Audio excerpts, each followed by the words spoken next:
Welcome to Sports Spectrum, the sports and faith podcast that brings Jesus back into the conversation. Here's your host, Jason Romano. Welcome to Sports Spectrum, everybody. I am Jason Romano. Today on the podcast, we talk about a topic that we've never talked about here on the show, and that is human trafficking.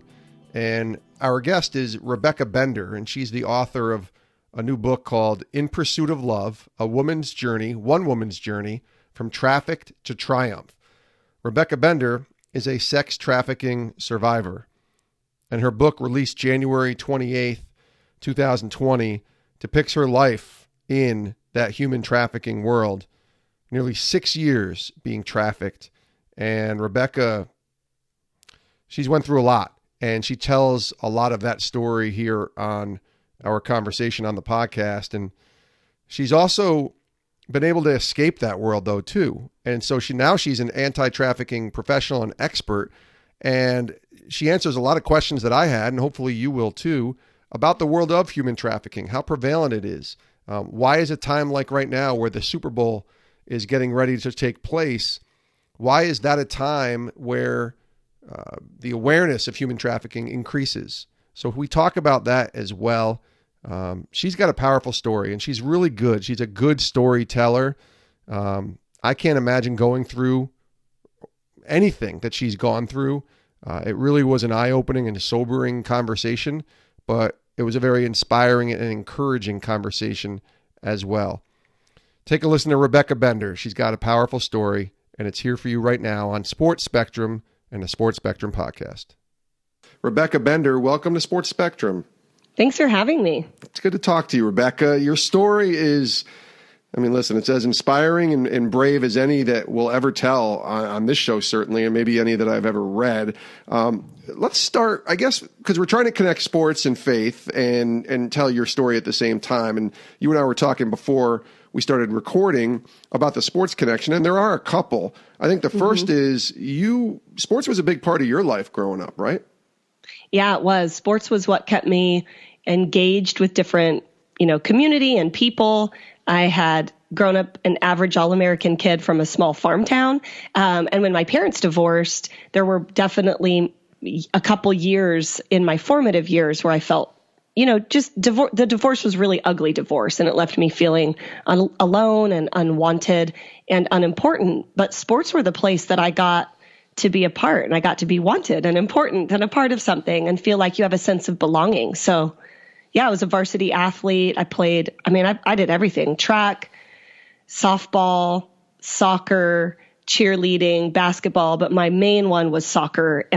Soccer was my main sport. Okay. And I know that is now many years later trickling into the life of you as a mom with your daughter. You talked to me about this off the air as well, about her being a track scholarship athlete at UC Berkeley. So tell me about your daughter and her love of sports. Yeah, my daughter's father, who I actually mentioned in the book, he was a really exceptional athlete as well. He was trying out for a semi-pro Baltimore basketball team when we were dating. And so my daughter was just very, very athletic between both sides of the family. And she was the type of kid that anything she tried, she just excelled in. And so we wanted her to try all sorts of different sports and figure out which one she really wanted to make her thing. By middle school was the goal. So by, 6th or 7th grade, she was already at the National Junior Olympics for hurdles. She's a short hurdler, and it just continued to grow. And by the time her senior year of high school, she had broken 25 state records. She was the second fastest female hurdler in Oregon's history. Wow. She just was really, really, really good. It's so cool as a parent when your kid is like, you're like, oh shoot, this is like really good. Everyone thinks their kids are good, but then when they're starting to break records since like 1942, you're like, oh, this is not normal. And different, yeah. Yeah, so she got a lot of offers, and going through the whole recruiting year was really fun as a parent. Just getting to be a part and enjoy the moment. But she ended up signing with UC Berkeley. And now she's a junior there. She ranked number 3 in Berkeley's all-time history last year as a sophomore. And she called me when she hit that time and she said, I got Berkeley's top 3. And I said, that's so great. And when she hung up, she said, before I leave here, I'm going to take the first spot on this list. I love it. For you. Very confident young lady there. I like that. No, that's got to be so cool because you're right. As a parent, we all think our kids are good. I think I have a pretty good awareness of my daughter who's a teenager, 15, and plays sports, and she's good. But I know what good is and the difference between good, very good, and then D1 scholarship good. And I think we miss that as parents a lot. And I love how you said it. I think my kid's good, but then you start to see, oh, the scholarships are flooding in here. What was that like to kind of go through that process of choosing the school and kind of having all this tension put on your daughter for athletic prowess, I guess? Well, you know what's interesting was we live in a real tiny farm town. So I mean, my daughter's coaches they're great. The high school coaches are great. We love them. I have nothing bad to say about them. But we live in a tiny town where we didn't have a track and field club. There's no specialized coaching. Our health teacher's the track coach. And so they do the best they can. But we knew even with that kind of raw talent to be nailing these type of numbers. And that's one thing with track that's different than other sports is there's a computer time and either you hit it or you don't, right? It's real easy to tell. So I had to do a lot of work as her parent to get her in front of people. There's so many incredible high school athletes. So we would make recruit reels and put together kind of resumes that have to do with being an all-around athlete, both academic and extracurricular. And she would send it out to her top 10 colleges starting her freshman year. And then her sophomore year, she'd do it again. And she'd say, I just want to update you on my athletic progress. And she'd send them out again. And so by her junior year, which is the regulations of when they can start calling female track and field athletes. Yeah. Then we started getting phone calls, but it took a lot of work on our part. We had to really go after them because no one was coming to Grants Pass, Oregon to look at kids. They just weren't, and so when you live in a small town, I just want to encourage people, there's still opportunities for you, but you do have to go after it a little more and you have to put in a little more work.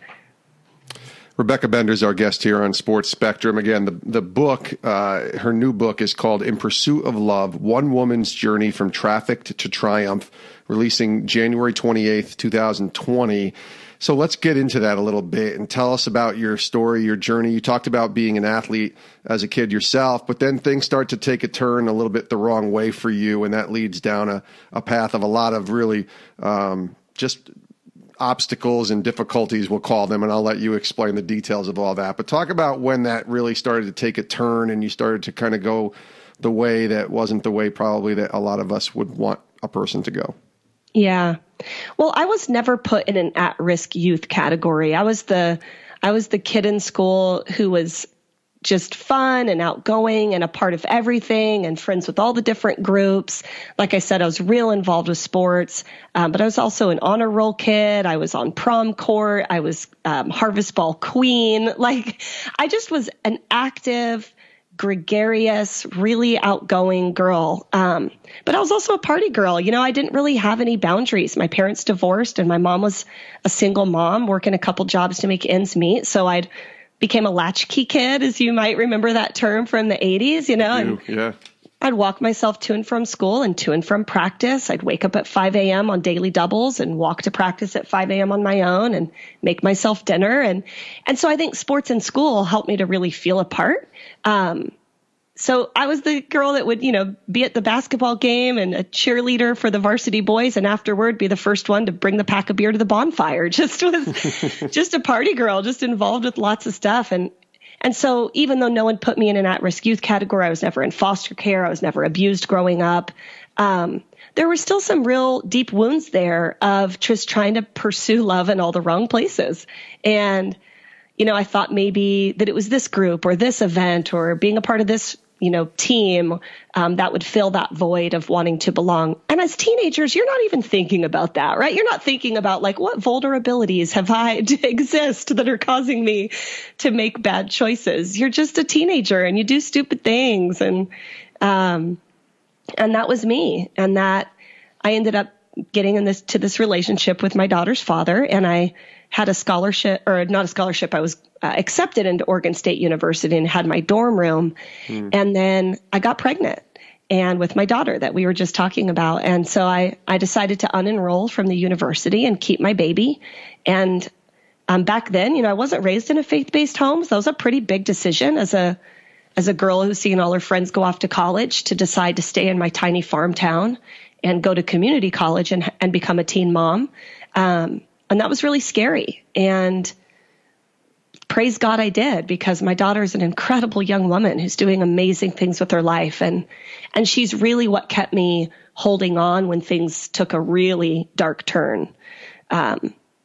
So it was during that time, as being a single teen mom, trying to put myself through college, that her dad and I did not end up, working out at all. But I met a guy who did seem to have all the answers to my problems at 18 years old. And he had ambition and dreams to get out of the small community that we had, moved into. And I just thought, finally, this is it. Finally, the tables have turned and things will go back to being a part of something, and adventure and excitement, and not having to constantly financially struggle, because he had this really great job and all these opportunities, but it was all a trick.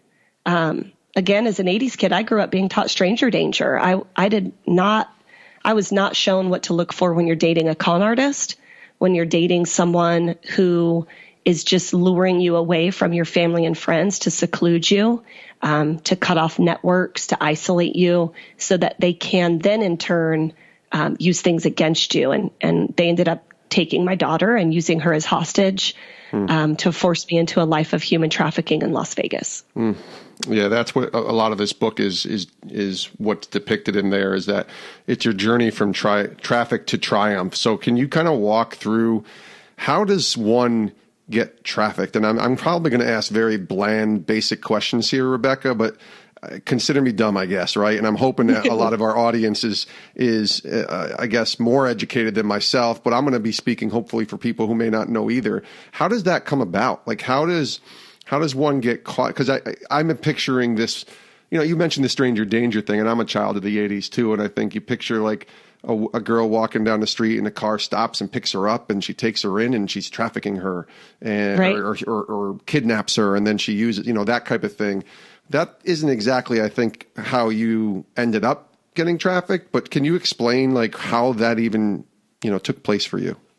Yeah, I mean, I think it's important. Your questions are great, and this is what everyone asks. So I'm excited to dive into some of these misconceptions, really. And the reality is, according to FBI, less than 5% of trafficked people are kidnapped. Less than 5%. The majority of trafficked people today are either lured off the internet or are trafficked by someone they know and trust. And so what's important, I think, for all of us to remember is that in America, sex sells, unfortunately. Yeah. And so you have to, a child or even an 18-year-old, a 19-year-old, handcuffed, duct tape, looking like they're scared and afraid, that doesn't sell, right? Sex sells. And so how can you threaten, manipulate, use other things to keep people in mental chains or to keep people in compliance, but still allow them to wear a mask that the product looks sellable? That's the trafficker's goal.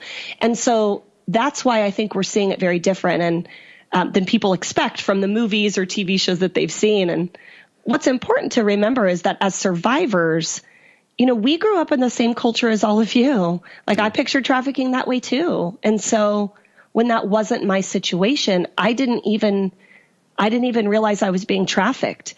I just thought, oh, well, my boyfriend is abusing me and now I'm in domestic violence. And now I've got to figure out how to get out of this domestic violence relationship. And, I shouldn't have gotten the car that day, or I shouldn't have moved in with him, or, you kind of self-blame, because we grew up in the same culture as everyone too. And when our situation isn't aligning with that one scene in the movie, then we just think we must not be being trafficked, and we don't ask for help. We start self-blaming.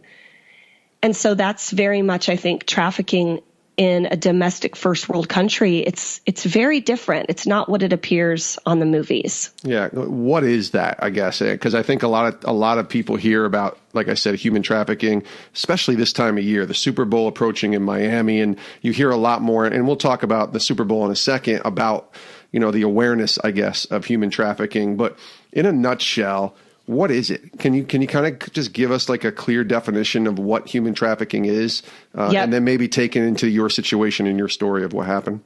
Yeah, it's real simple. When we work with cops and law enforcement now, we just look for three things in a scenario. We look for force, fraud, or coercion at point of recruitment or destination, if there's an exchange of monetary value for any form of a commercial sex act. So if someone is forcing you to go into the strip club and takes all the money at the end of your shift, that's actually a form of human trafficking. Because if that male or female, if that person doesn't want to be there, if they're not actually profiting themselves, if someone else is profiting off of their exploitation, and if force, fraud, or coercion was used to keep them there, then that's a red flag. And it should be a red flag for all of us. I think a lot of people say, when I've talked to moms or we do events, and they'll say, oh, well, I have sons. And I think, well, even though the majority of trafficked persons are female, the reality is, for one, boys are at risk for trafficking, yes. And two, whether it's a boy or girl being bought, the number one buyer is American men. The number one buyer of sex in the world is American men. So what are we doing to raise up our boys to be defenders and protectors of women and children, to fight against the hypersexuality that's rampant in our culture? How do we say, it's not our American norm to go to a strip club on your 18th birthday or to buy a quote unquote hooker for your bachelor. When did those things become our American cultural norm? And how can we raise up our sons to think differently? To say, a good portion of those girls might not want to be there. Did you notice if there was a guy out in the parking lot waiting for anyone? Did you see if there was a man at the corner of a strip club, calling a girl over throughout her entire shift, just sitting there watching her and counting her money? Those are things I think people don't even think to look for, because they're only looking for someone being kidnapped. Rebecca Bender is our guest here on Sports Spectrum. You mentioned faith when you were younger.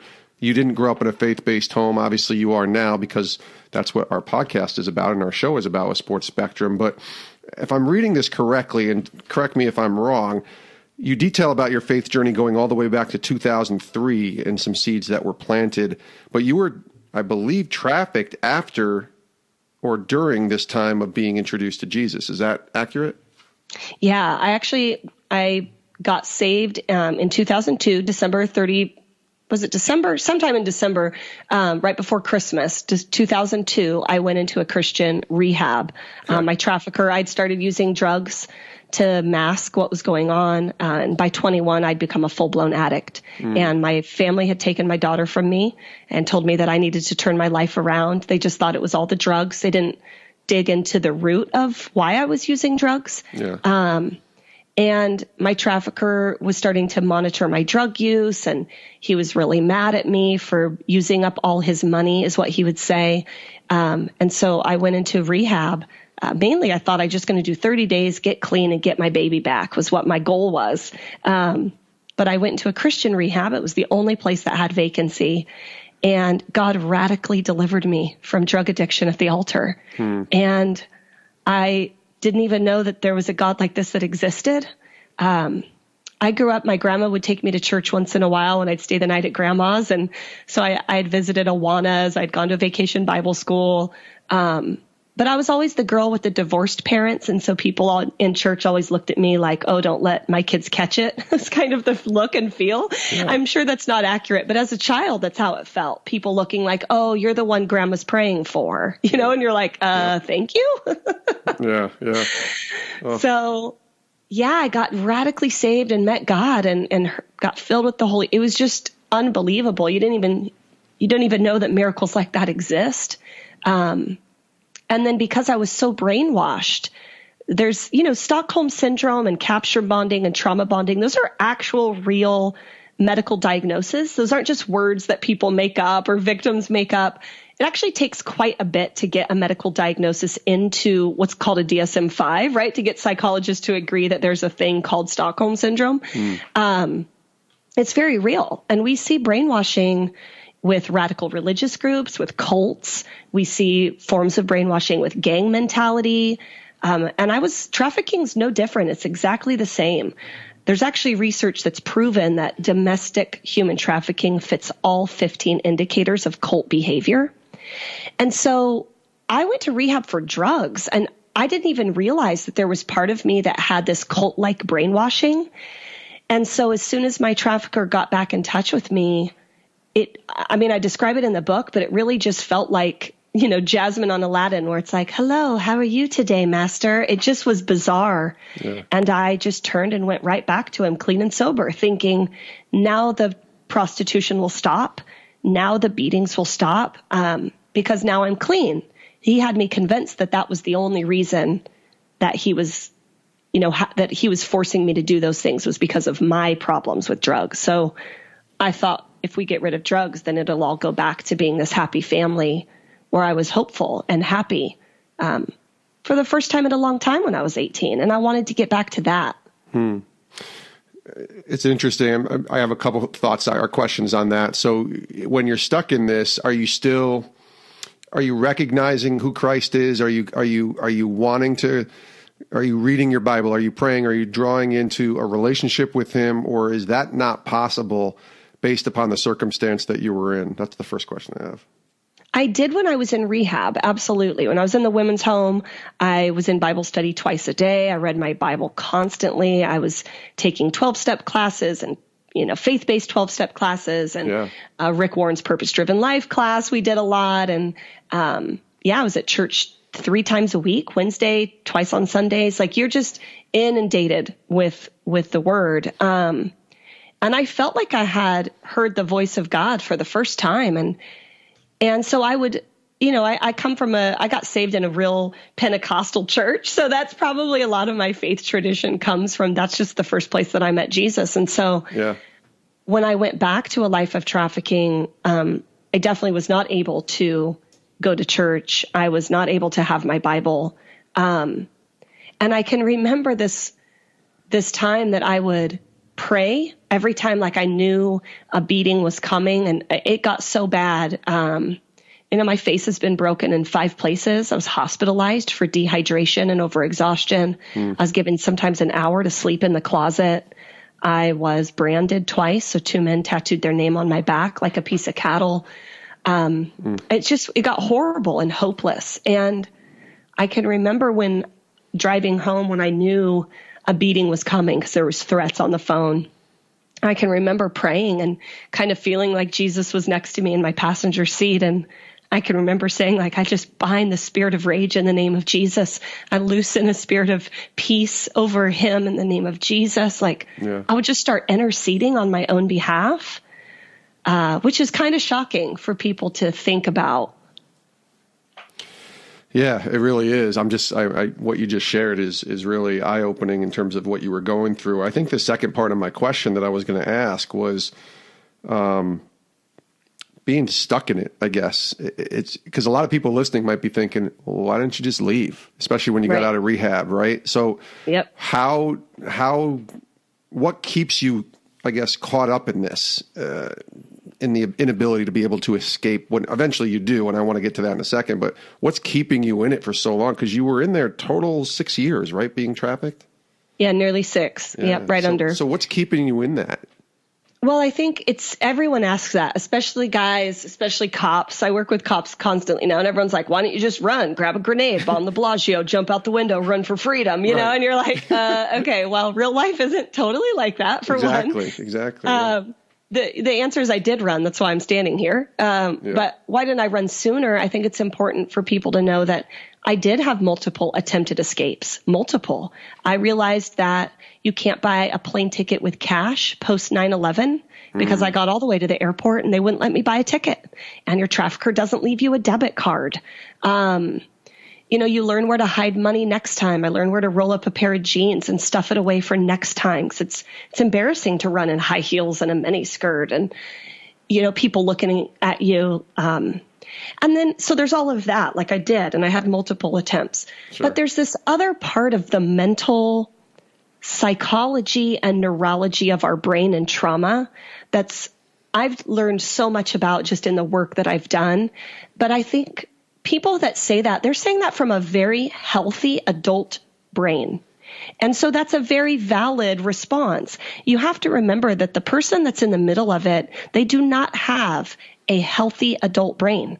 They have oftentimes a very young brain, right? We know that before the age of 25, cognitive reasoning is not developed. Right. So think of all the choices you made at 20. I'd rather not, but thank you, Rebecca. So let's remember that first off. This person's like in their early 20s, late teens, early 20s. You're already not making the smartest decisions. You have a child you also have to think of, like, okay, when can I grab her? There was times I went to run and he was the first place he went was the overnight daycare to grab her. He didn't come start chasing me. He went and grabbed my baby, right? Like, so there's that involved. And then there's all of the psychology of actual abuse where you're being beaten and food is being deprived. I mean, sleep is being deprived. Anyone who's ever had a newborn can probably remember when they wake up and you pour orange juice in your coffee and you're like, oh, whoops, that's not creamer. Man, I'm really tired. Or you forget to pull into your driveway and you drive past your own house. I mean, like, sleep deprivation really it makes your brain not actually think well. And so you have to think of all of this as mixed up, and you live in the trauma of being abused so frequently. I mean, the point to where my face was broken in 5 places, beaten till you're unrecognizable. Yeah. The trauma that takes place is that you're living in this constant state of fear, and you start to feel paranoid. Like, he would tell me, oh, I'm going to go to my friend Joe Schmo's for breakfast or dinner or whatever. And then I'd come out to my car and he'd be sitting at my car. And so you actually don't know if you're always being followed, if you're always being watched. You would be timed at the grocery store. You'd be given 45 minutes in the grocery store. You're going to get in trouble. And so just living in this constant state of control and fear, there was a moment, and I detail it in the book, where I literally start to feel my sanity slipping away. Like, I start to feel like I'm losing it. Like I'm going crazy. I feel like a paranoid person. I'm checking my mirrors and my tires for, like, tapping if I'm being wiretapped. I'm starting to jump at every tiny thing. A cat walks across the street and I'm jumping. It's actually really, really damaging psychologically to feel like you're living in this tornado, and you just need a moment to take a breath to figure it out. But a moment never comes. And it's like hit after hit, wave after wave. And you start to feel like, I don't actually know how to do this. Like, I don't know how to get out. I don't know where I'm safe. I don't know how to get my baby. And it just feels like this cage around your brain is getting tighter and tighter. And I know it's hard for people who have never been in it to imagine. And that's kind of the point. Like, it is hard to imagine, and we hope no one ever has to. Right, of course. I mean, I'm a dad of a teenage daughter, and I'm just picturing that if that was my daughter. I mean, I don't know. I don't know what to even think about or say or how I would even respond. It sounds horrific. But you do. And my parents would. Right, we'd stay in touch with my parents here and there. My mom said our relationship felt originally like we had this rope, and the more and more I was there, it became this very, very thin thread. And any push about information, I'd hang up and she wouldn't hear from me for a month. She constantly thought that she was going to get a phone call that I was dead. Yeah. She called 911 frequently. And they would say, without an address, ma'am, there's nothing we can do. And she said, well, that's the point, is they'll only give me a P.O. box. Like, I actually don't know where. Her and my dad talked about, like, putting on ski masks and driving to Vegas and trying to find me. And she's like, obviously then they realized they'd get themselves in trouble. And they felt really like, we don't know what to do as this family in this tiny farm town out in Oregon. What do we do? We're calling the police. They're saying they can't do anything. Yeah. She's an adult. She's not underage. She's 20. She's so smart making decisions. I mean, if anyone watched the R. Kelly series, then that's exactly how we felt. I mean, watching that was really triggering, and those girls weren't even, I mean, some may debate they were trafficked, but who knows? Yeah. Oh, well, Rebecca, obviously talking to you, eventually you do get out of this and escape. Can you share how that comes about? Like, finally, there's that moment when you're able to kind of flee and start the process of escaping and healing and moving forward. Like, can you just kind of take us through that? Yeah, well, the home I was in, there was 3 other women and another child. So there was 2 kids and 4 women total. My trafficker was laundering money through a variety of legitimate businesses, but businesses that would have a lot of cash, which is a huge number one sign. We work with law enforcement now.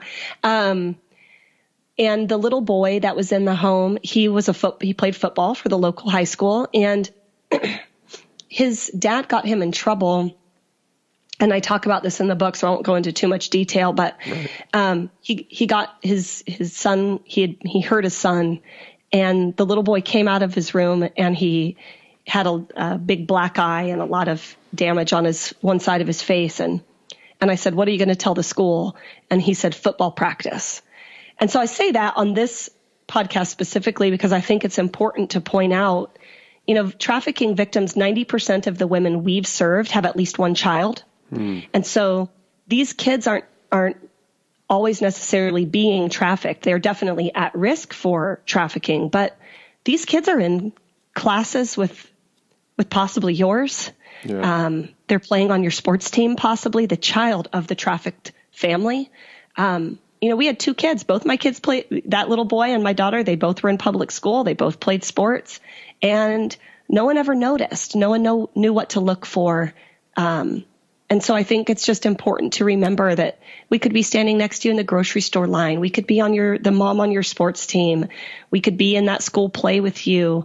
A huge amount of trafficked women have children. And where are those kids in our communities? And how can we be more astute and see some warning signs and some red flags that could cause us to get in touch with a human trafficking detective in your community? It's really important to call the right people because not everyone's getting trained on this, right now. It's still such a new topic. Yeah. Yeah. And so you get out and you escape and you get this opportunity to sort of start over. What's that transition like in getting out and escaping and kind of acclimating yourself? I mean, it must have been so much healing and so much, just coming back to normal life must have been such an adjustment. Yeah, it was actually really scary. It felt like my daughter and I ran. I grabbed my daughter and put everything I could in 2 suitcases and we fled. And I had my mom put a plane ticket on her credit card because I had learned from a previous attempt that I needed help. Yeah. And it was really difficult. I actually can remember feeling like this sucks, feeling like, man, living in poverty, which is a huge percentage of Americans today. You can't make it paycheck to paycheck. I got on food stamps and I got on government housing, and my daughter and I walked a lot of places and rode the bus, and because I couldn't afford a vehicle at first, and so many little things that aren't easy. And with trafficked victims, when they're able to finally escape, we get put right back in the same vulnerabilities that got us trafficked in the first place. Yeah. Now it's compounded with all the trauma and the fear and the PTSD and all the things that, we need therapy for. But it's like remembering what got me trafficked was being a single mom, trying to make ends meet, living in poverty, trying to put myself through college. And now here I am 6 years later, back to living in poverty as a single mom, right? And so it's the same exact things. And so as the victim, you're kind of refacing that same giant that stood in front of you a long, long time ago. And so it was really scary. I can remember saying to God, I don't want this either. I'd gotten a job with minimum wage and I'd gotten on food stamps, and then I got a raise because I'd done my job well. And the $50 a month increase in my paycheck cut my food stamps by $150. So I actually took $100 cut a month for doing my job good, for getting a raise, for trying to climb out of the pit. And I hope that I shared enough in the book of like, wow, it's really hard to get out of the system, and it's not easy. And now I have this criminal record with prostitution related charges. And so I'm looking for jobs that aren't going to require background checks, which in a tiny farm town, if everyone finds out that's your record, that gossip spreads real quick. And so it's just a ton of fear wrapped up with this new life that you're facing. And I cried out to God. I said, God, I don't want this either. Like, is this what you saved me for? Because I don't want this either. And I remember him saying very clearly in prayer, when I'm in prayer, I'm on my knees, I'm got worship music on, I'm crying out to God that I don't want this new life either because it sucked. Right. And he said, if you give me the same amount of time that you gave the enemy, I will never be outdone.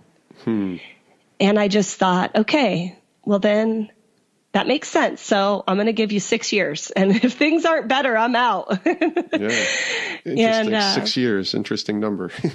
Yeah. So I dug my heels in and, I took $100 cut on groceries. And so I'd call my family. My family was so supportive. My mom bought me groceries often. My mom did birthday parties for my daughter because I couldn't afford them. Yeah. She'd buy an Easter basket every year for my little girl because I couldn't afford it. I just had these are little things that people can do in their communities, safe homes that serve women coming out of trafficking or domestic violence. It's these little things that make a huge difference in a family's life to feel normal when you're really trying to start again and you're really trying to figure out a new life. These are just little tangible things. And I think it's important to bring up that the majority of trafficked children in America come out of foster care. The national average changes so frequently, but it's always right around 75%, sometimes 70, sometimes 80. 80% of trafficked kids come from foster care. So I'm one of the very lucky 20%, but that means there's a whole bunch of people that have nobody to call when they're ready to run.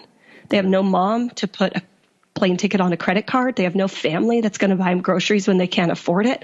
Those trafficked women are hugely at risk to go back, to be re-exploited, to turn to prostitution by quote unquote choice because it's familiar. You're like, oh, it's easy. I'll just have money tonight and I'll pay for my groceries and I won't do it tomorrow. It's like, and so we see that when we're trying to serve this population, it's like, I'm very fortunate that I had a great family, but that is not the majority of people trying to run. Why don't they run? Well, who are they going to call? You? Yeah. Are you going to put a plane ticket on your credit card? Are they going to come sleep on your couch? Right? They don't have a family. So why don't they run? Yeah. Rebecca, I've been thinking about this question a lot. Even wrote it down before we taped. And now as I hear your story, I definitely want to ask it again. How hard was it for you? Because you're married now. How hard was it for you to trust a man going forward? I know, obviously, being married, that took place because you were able to do that. But what was that process like, having to trust, men again, much less a man to marry and build a relationship with? I have to imagine your view of men was completely wrecked with what you went through. My pastor asked me this during marriage counseling. You have to take the classes before marriage. Yeah. He asked me the same question. And I think, growing up, I had really good grandpa. My grandpa was a great, great man. And he actually played baseball. And we would do sack races and three-legged races. And he'd read me books and cuddle after I remember my grandma would always wrap me up in a towel and put me on his lap after a bath, and he'd sit and read me books and pray for me at bedtime. And so I knew that good men existed. And they may have been few and far between during the trafficking years, but the safe home, the men's director, the pastor that ran my men's home, he was a great father, spiritual father to me. And so I knew that good men existed, and I wanted to find one, and I did with my husband. And obviously in the beginning it was hard, and I would have to rewire my thought patterns. I would drive, to and from work, and I would say out loud, my husband loves me and he's on my team. My husband loves me and he's on my team. And so there was definitely transition. I had PTSD. My husband would go to discipline our kids for the first time. I can remember our first daughter becoming a little bit of a toddler and him starting to discipline her. It's just a healthy discipline, nothing crazy, Sure. But I can remember having this flash of PTSD where I got so hot and I screamed at him and I was like, "You're hurting her, stop." And he's like, "I'm not hurting her. Like, you need to go, you need some prayer, babe. Like, something's wrong." Mm. And so I started really going to a therapist to work on my PTSD, and really got a lot in prayer and just like, God, I need healing from this. This isn't healthy, but seeing your little girl cry, you're hurting me, you're hurting me. And my husband would say, oh, you're faking it, get up, because she's only 2 and she's being like wet, limp noodle on the ground, Yeah. But I can remember my trafficker standing over me when he had knocked the wind out of me and I couldn't breathe. I can remember him standing over me and saying, you're faking it, get up. And so hearing that same exact phrase, it is what I can only imagine combat vets, when something exactly sounds and is so familiar as a time when your life was threatened, it just sends you into this like red rage. And so screaming like, stop it, you're hurting her, and trying to get involved, and him like, whoa. Yeah. You just went to a real heightened place, like something that wasn't a normal response. Yeah. So he's so patient with me to help me figure out like, hey, right now you're not being normal. This is like, you're being overly like seeing red. So this isn't okay. And not in the sense of like, I'm not okay, but like what just happened that's making you act like that? Like, let's go pray. Yeah. Let's figure out, let's work on this together. Yeah. That's good. So he's just so patient and kind and helpful, and really understood. There were some things that I needed healing from, and he just came alongside me as a man of God and a protector to help the Lord really, heal my heart and mind. Yeah. That healing, from so many people who have a story to tell, even for myself and me writing my first book and telling my story, there comes a point where you just have to feel like you can see God saying, okay, I want you to share your story because it can help people. I have to imagine that was not easy for you, or maybe it was, because you're sharing it so beautifully now. But I wonder when you're first getting that inkling from the Lord to say, you got to share this. You got to tell people what you went through so it can help them. And that's not an easy thing, because I know people who've gone through a lot of difficult moments and they just don't want to share it. They don't want to revisit it. They don't want to talk about it for one reason or another. So where are you in terms of when God says to you, okay, Rebecca, it's time. I want you to start sharing your story? Yeah, I had been working at this job that had taken me under their wing and helped me a ton. I had no job history, so that's another hurdle for traffic victims to overcome. You've got a criminal record, a gap in job history, no transferable skills that you can talk about, right? Like you don't want to. Right. Yeah. And so they just, they helped mentor me in a professional setting, and I eventually left that job to start my own company, and with their blessing, and it was really an incredible experience for my husband and I. We started our own business. And then we'd read it for about 2 years. And one morning I was doing my morning devotions before my kids woke up, and the sun started to come up, and I felt sick to my stomach. I felt like time to go in was the familiar voice I heard when the sun started to come up. And that's when I felt like I heard the voice of God say to me, how can you sit here and do nothing? How can you sit here in your warm, comfy house with your nice cup of coffee when you know what it's like to be more afraid to go home than you are to get in the car with a stranger? And that really hit me.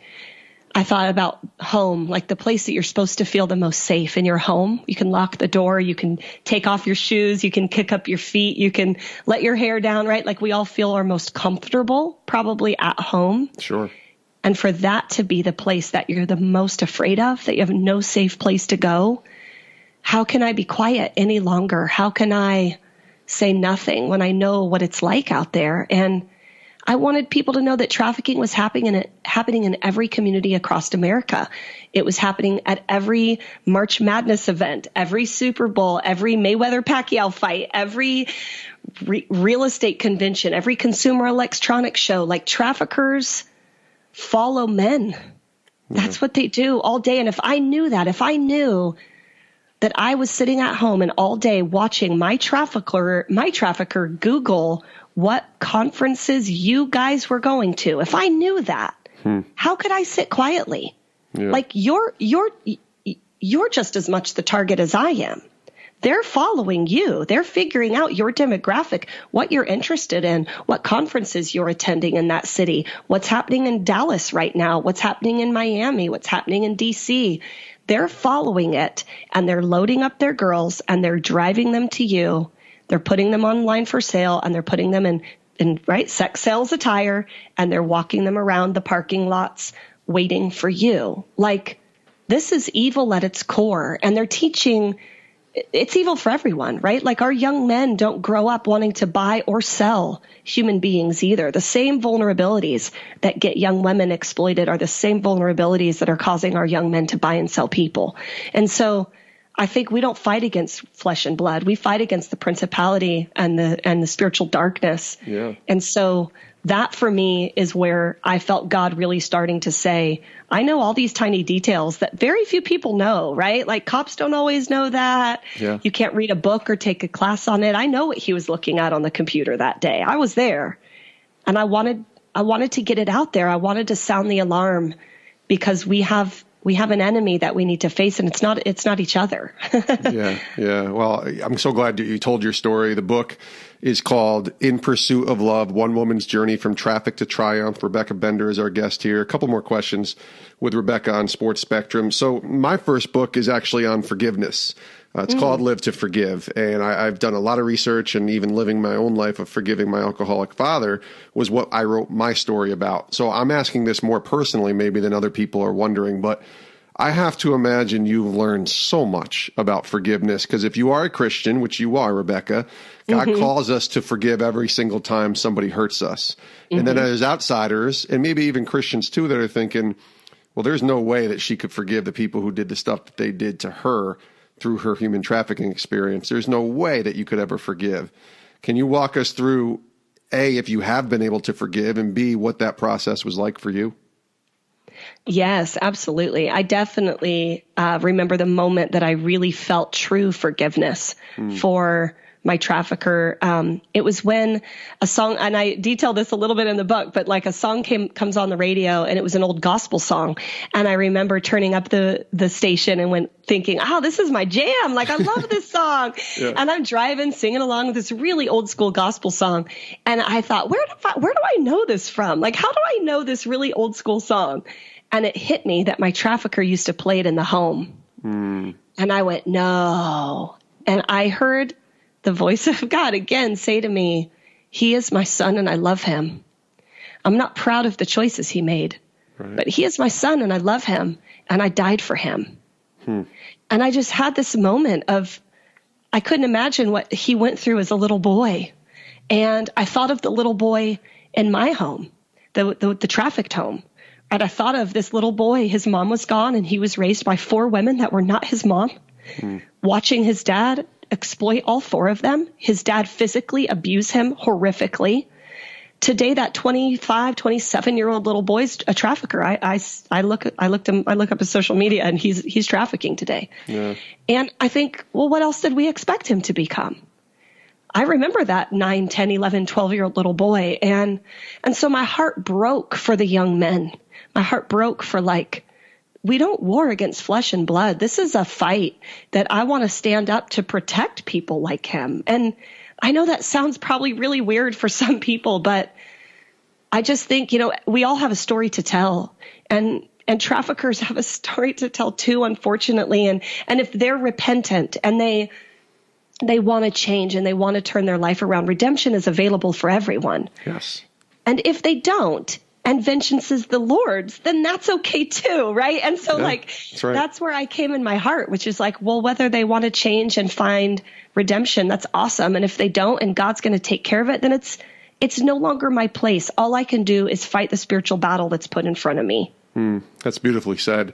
I want to ask you, because I know we talked about it early on, about the Super Bowl, with the Super Bowl coming up this year in Miami in 2020, in the early part of February. It's often a place where people talk about human trafficking. You hear about, okay, here's the dangers and the things to watch out for. And I know even yourself, you went to Houston in 2017 and in Minneapolis in 2018 and did some work there, consulting and kind of, I don't know exactly what you were doing as far as, consulting, but I know it had to do with human trafficking. So can you share a little bit about the Super Bowl, your experiences at it, and maybe even for people who might be heading down to Miami, or just the connection to human trafficking and the Super Bowl? Yeah, so Super Bowl gets a ton of hype during anti-trafficking efforts and time of year, because there's so much to be done around the Super Bowl. Yeah. I think, what I think is really important to know is that there's an increase in exploitation anytime large groups of men congregate, anytime you have heightened testosterone, heightened potential alcohol, heightened potential gambling winnings.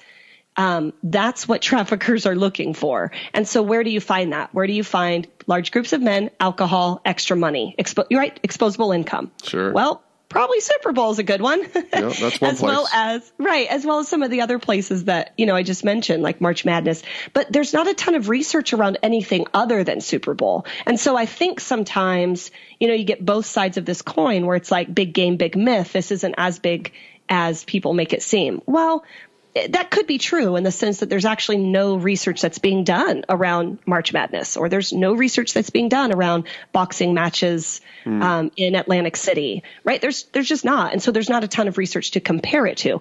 Do we know that there's a spike in human trafficking during Super Bowl? Absolutely. But there's also a spike in every city across America during Super Bowl. There's a huge spike in Vegas. There's a huge spike in Phoenix. There's a huge spike in online ads. And that's what the research is showing. So it's not just Game City. It's everywhere. Anywhere that there's Super Bowl parties, hotels, expendable income, you're going to see an increase in traffickers bringing their victims and posting them for sale online. And for the very reasons that we just talked about, because they're following you. They're looking at where this stuff is happening. And so, yes, there's an increase. We can all be aware. We can all be more thoughtful around. A lot of girls that have a smile slapped on their face don't actually want to be there. Right. You can call the human trafficking hotline and report something suspicious that you might see. You never know if your one key piece of evidence is going to be the missing puzzle to this giant case that law enforcement's been following. So if you see something, say something.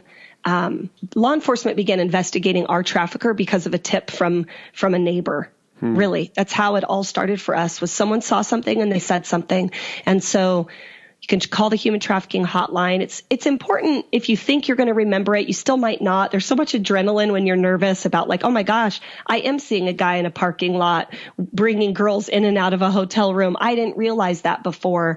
Could be something suspicious. So write down the information as fast as you can, even if it's just on the notes on your phone, right? Like make, model of vehicle, license plate number, potential height, weight, hair color of victim, and potential perpetrator, whatever. Yeah. I'm using kind of law enforcement terms because that's where I default to naturally. So just write down stuff and call in the hotline and report it. You never know if it's going to be that one thing.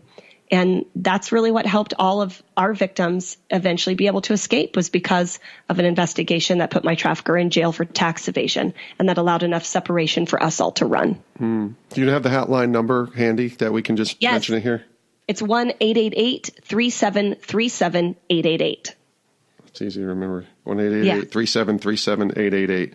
Exactly. Awesome. Let me ask you, as we wind down here, the last couple questions I have for you, Rebecca.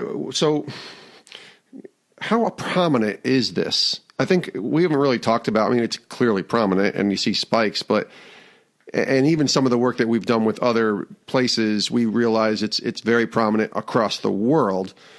But in the U.S., and now the work that you've been doing as an anti-trafficking professional, this is still really prominent in the U.S., isn't it? Oh, it's huge. The TIP report just came out, and I can't remember where the United States was placed. The TIP report, which is known as the Trafficking in Persons report, actually rates every single country and then puts them in order of the most countries that have the most trafficking. And it just came out the other day, so I don't have it memorized, but I do think we're in the top 3 countries in the world for human trafficking. We live in such a pornified culture that one more step when people become so addicted to pornography that they have to buy porn with skin on is what we've heard buyers refer to it as, especially what we would refer to as prolific hobbyists, which are buying trafficked victims all the time. Yeah. They eventually have to go buy people to act out the porn fantasies that they have become addicted to. And we just live in a culture, especially in the U.S., where, it's rampant. What used to be considered softcore porn back in the 80s, we keep bringing this up, right? But that is our mainstream media nowadays. That is every billboard, every commercial, every window dressing in a shopping mall. And if we think that our 4 and 5-year-old little boys and girls who are being exposed to what used to be considered softcore porn every single day in their faces isn't going to affect our own culture, we are naive.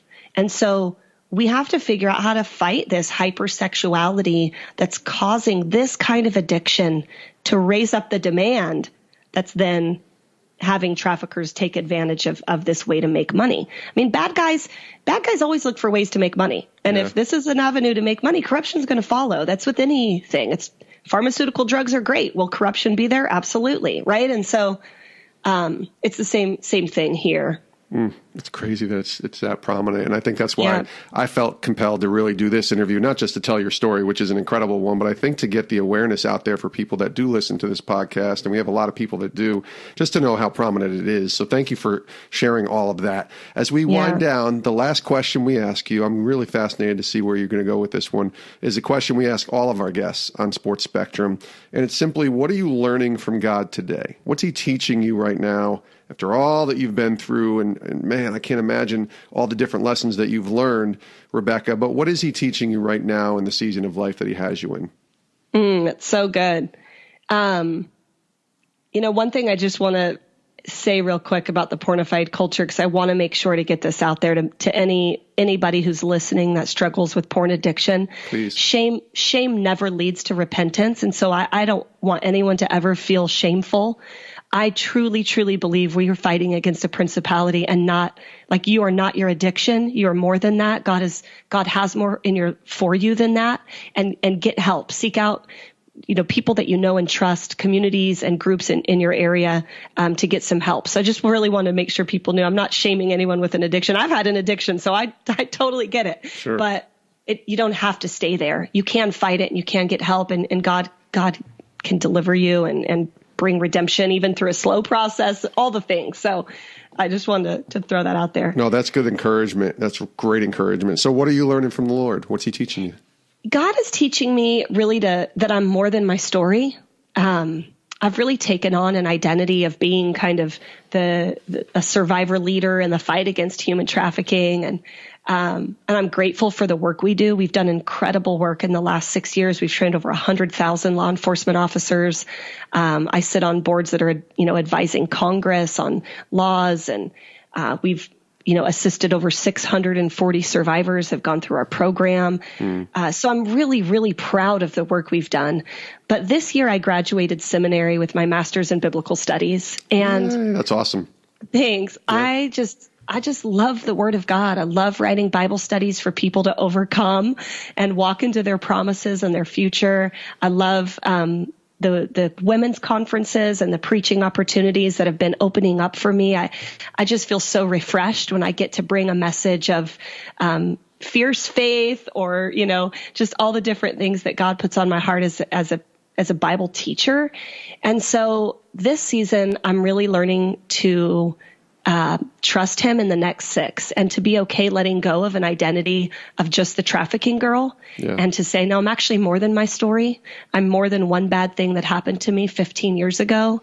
Today, I'm the CEO. I'm an ordained minister. I have my master's in biblical studies. I preach a great word at your women's event, and I've been doing it for about a year now, and my heart gets set more and more on fire.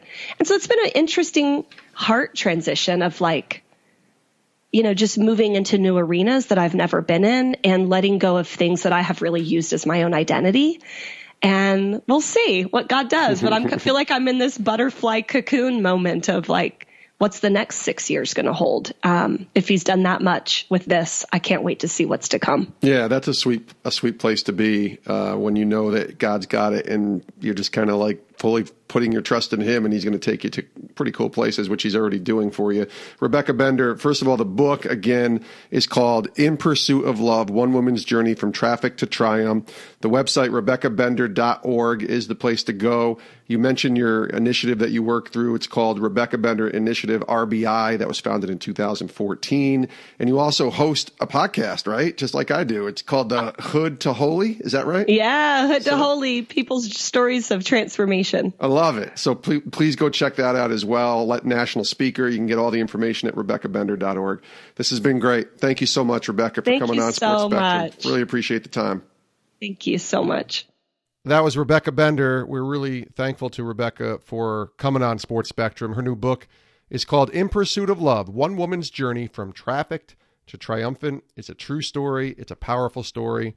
And she's a great storyteller. And we're glad that, she's using her platform and her brokenness to lead others to purpose. And it's not easy to listen to something like that sometimes. It's not easy to hear someone share that story. And I'm sure for Rebecca, it's not easy even still to this day to share some of the details of what she's gone through. I mean, when she mentioned that she had her face broken 5 times, I almost started crying. I had to kind of calm down for a minute and, gather my thoughts and keep going with the interview, because the story of her being trafficked and being kind of stuck in that world was just hard to listen to.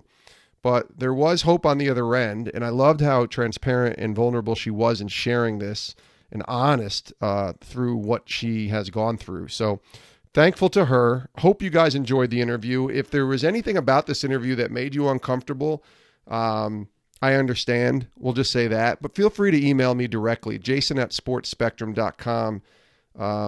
Just want to hear your feedback on this one. This was one that, again, like I said, it wasn't an interview that we normally do, but I just felt the topic, the fact that it is around the time of the Super Bowl, and her story, I thought it was an important one, because what we try to do is glorify God through our conversations. And she, I believe, is trying to do the same thing, just point people back to Jesus through her broken story that is now pointing to God's glory. And so loved having her on. I really did.